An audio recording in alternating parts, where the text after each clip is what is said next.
Hey everyone, welcome to our video series Canal Days, and thanks for joining us for today's episode of the new McDuffie School, housed in the former St. Hyacinth Seminary of Granby, Massachusetts. I'm your host Carrie, here with my co-host, local historian and founder of the Historical Tours of Greater Holyoke, Robert Comu. As your personal tour guide, Robert will lead you through some of the most iconic sites and the legends of their historic significance throughout New England's preeminent and pivotal state of Massachusetts. With his expert insights, every monument and memorial story comes to life. Afterwards, don't forget to check out his website, holyokecanaltour.org, to access the full Canal Days video and podcast series.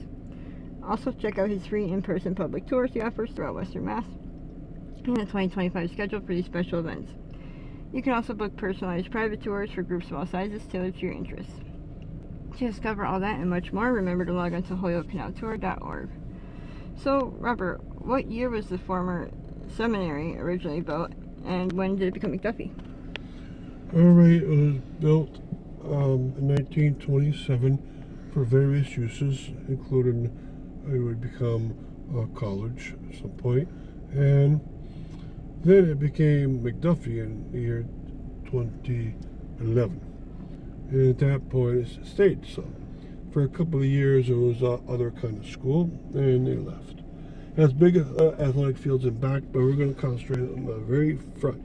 Wings were put in a few years after 1927. So in 1927, this is the main building put in. And that's important because this is the year 2025. In 2 years, they'll be celebrating their centennial as a building. And Charles Crevier, who was the pastor of the Precious Blood Church in Holyoke, was so devoted to every ethnic group succeeding in Holyoke, no matter what, even though he was from Quebec, that he would give this land to the friars to build an educational place for the friars.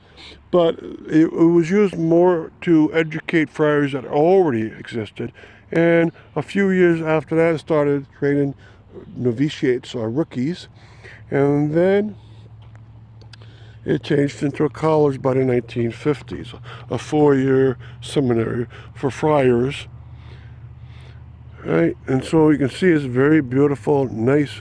It looks like white granite throughout, and the two side buildings are very similar to each other with a cream brick look. Okay, it's now the McDuffie School, but it started at a friary.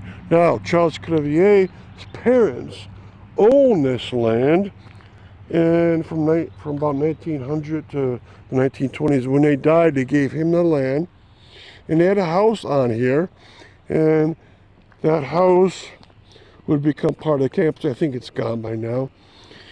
Also, they gave him a lot of money, and he had a lot of money from being a very good priest, and he, in his will, would give that money, a lot of it, to the friary out here.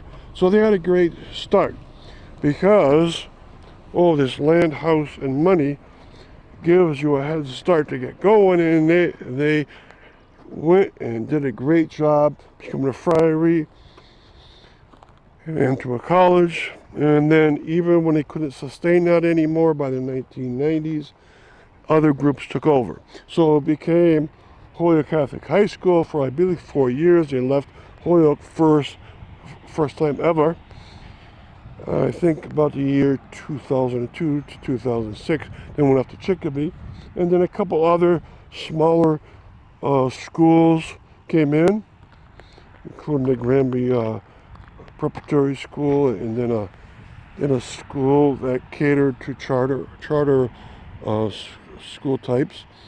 And then after that, in came McDuffie, and that was a good move on their part. I believe they came out here because of the tornado that had hit Springfield in the year 2011. So a beautiful building and beautiful athletic fields in the very back. So I'll give you a panoramic now.